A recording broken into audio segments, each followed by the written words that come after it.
All right, I am sorry for the delay in getting back to you about California 919, but I like to be thorough and I needed my legal team to review the changes before I started commenting on them. Now, as of this recording, the governor has until September 30th to sign the bill into law. And even if he signs it, it still has to be approved for funding. And currently, it would show financial losses if brokers don't register in California, according to the Digital Democracy site that lists the analysis of the bill. Now, we are working with the DFPI, the Department of Financial Protection and Innovation, to provide input on the Uniform Franchise Broker Disclosure Document, and NASA with their Model Broker Act. Just a side note here, NASA is opening up for another public comment period after all the feedback that they got from you guys. So thank you everyone for your support with providing and delivering that feedback. So let's break down the changes to the SB 919. And these come from Senator Umberg's office after massive broker outreach to their office and communicating the concerns that they had with the bill. Here is what they changed. They changed from listing the personal contact information of past buyers to listing the number of brands sold. The requirement to disclose the name and contact information for all franchisees to whom the franchise brokers have previously worked with in the past has been completely removed. So see section 31527I. This is great as it could have caused complete privacy issues. And there was a question as to whether legally brokers even had the right to disclose that information. This was a huge privacy issue, and businesses are regularly targeted in fraud attempts and scams. So to have franchisees' private information out there like that would have been scary for so many people. We are truly grateful that they supported that change. They also changed the definition of material change. A material change is something that would have to change the mind of the buyer had they known that before they purchased whatever they purchased. And so the bar for materiality is high.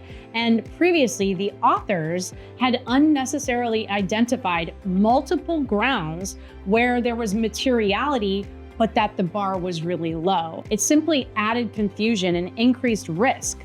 But thankfully, that has now been removed. Now, we asked for this change in mid-July. It was asked for by other members of the association as well, and we are ultimately so grateful that that made it in there. Next, they changed the definition to make it harder for non-brokers to be classified as franchise brokers. It would be much harder now to argue that a marketing or lead site was a franchise broker. And this was different than the original language and intent that specifically called out lead generators as third-party sellers who would be responsible for these registration and liability requirements. Again, we are so grateful that the author listened to our request on this. Making lead providers held to such an extreme liability and getting them caught up in this legislation just didn't make sense. So we're grateful that it is much harder to do because it protects our marketing and vendors that support franchise growth in California. They made the bill's approval dependent on an appropriation from the legislator, meaning that they're going to review if it is financially sustainable for the state to manage. Finally, the uniform document language can be changed, and that's able to be modified in the coming months. So we're grateful for the opportunity to get those changes there. So what is still needed? Well, we need a change in the reporting period to the previous year. This can be done in the uniform document. This is reasonable. We are asking to report on the previous year's data, not the current year, which would require frequent administrative updates to avoid lawsuits for admin errors. Franchises report on last year's data, not in real time. So to make brokers report in real time becomes unworkable. Now, if the goal is to be fair in the disclosure requirements, make it last year's data, just like franchises. If it is kept in its current year, then it creates opportunities for the broker to mess up.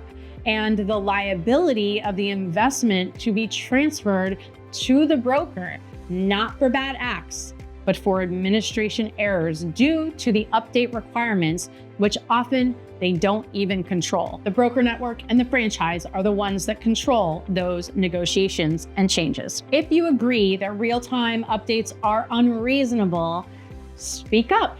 Tell the regulators that they're unreasonable and ask them to make it last year's information. We're simply wanting to report on last year's brands, services, and compensation, not in real-time data. Again, this is reasonable and shouldn't have any opposition. It's also a critical issue because without that change, which the DFPI has the power to do in the uniform document, it is not safe to operate in California. In the uniform document, we need to remove forced misrepresentations about the franchise broker's role versus an FSO's role.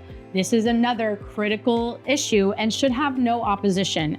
Because the language in the document is standard, brokers cannot change it. And if they do, that would be considered a willful violation and open the brokers up to rescission, which is the repayment of the whole investment as a consequence. So we want brokers to make truthful statements, and the proposed language in the uniform document did not create an opportunity for them to modify that language. We want brokers to tell the truth and to operate in truth. And the way the current language is in the sample uniform document, it forces the broker to make misrepresentations. We simply want to limit the standard language and allow for accurate language to be shared so that we don't do misrepresentations and get caught in a catch-22 where we're forced to provide misinformation. Again, this should be a reasonable ask. We should all want this. The legislators have communicated that they want this too and have asked for our input on the language to support them in the language and allow the brokers and the FSOs to contribute to those discussions about what the language is. The next one is to make the service list a fillable text box instead of a list that requires the broker to answer yes or no. Now, this allows the broker to qualify the statements and doesn't set them up for making a willful misrepresentation and be exposed to rescission as a result. Now, again, this is reasonable and should have no opposition. There is a list of fillable services in the disclosure document. Now, in the example of the uniform disclosure document, it had conjoined sentences, meaning that it would have two statements that are combined as one. Now, if the broker answers yes to one part and no to another part, they're making a misrepresentation. We shouldn't have conjoined statements. We don't want a list of things the broker can't qualify. There shouldn't be this moment of hesitation where the broker reads something and then says, yes, but when they're answering. Now, if most of the time they do something, but in certain circumstances they don't, the broker is not able to explain, clarify, or qualify when it applies and when it doesn't. Now, here's what I mean by this.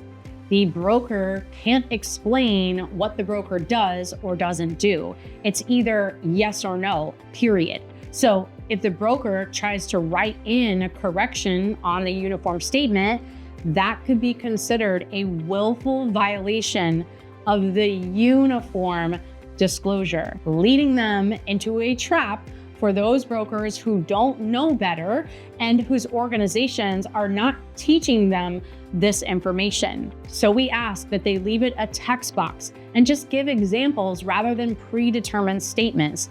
This allows the broker to accurately describe what they do without making misrepresentations. We want brokers to accurately describe the truth, and that is a reasonable ask. We also want to make the distinction clear between an FSO and a franchise broker. They serve essentially different functions, and it's confusing for the potential franchisee to include them in the same definition. The language in the uniform documents version that was published in April of 2024 doesn't explain the difference between the franchise broker and the FSO well. and it would create misrepresentations if it is kept as is. FSOs and franchise brokers serve different roles, and the language doesn't capture that. We are simply asking for the language to correctly describe the roles and not create confusion in the potential franchisee's process. Because it's a uniform document, the broker cannot change the language. It is extremely important to make it easy for the broker to clearly give accurate information without forcing misrepresentations. Currently, it creates misrepresentations depending on the broker's case, and we don't want that when the risk of those misrepresentations is rescission. So you decide. Do you think these are reasonable requests to the Act and the uniform document? I think they are. I hope you agree with me. And this whole process has just been an extremely intense initiative, but I do want to take a moment to just say thank you to all those brokers in the community who acted. Thank you to all the brokers, the FSOs, the franchises, those people who were bravely speaking up. The authors would not have changed anything if we were making bogus arguments that didn't hold merit. They changed it because they were given further information and they sought to make a more balanced and reasonable law. We are grateful for that, and seeing this occur through the active effort we made is very rewarding and is actually giving me a lot more faith in the political system, because they took fair insights and they created a path for us to have fair treatment. We are not there yet, but with these additional changes, we are a lot closer. They gave us the gift of more time. So if you think that this is reasonable, let us know. If you have questions, ask. If you believe in brokers and the good work they do, start getting loud about that, because they need you more now than ever. Now, if you have not signed the opposition letter, it takes 1 minute, and it's super important to show that you oppose the bill in its current written form. Remember, you are the leader that we have all been waiting for. You are stronger than you think, and it's time for you to know it. So give me your heart. I promise to be good to it. Click the heart below and follow me if you're a courageous leader who is ready to stop honoring fear, to start operating in the zone, and to step into your potential.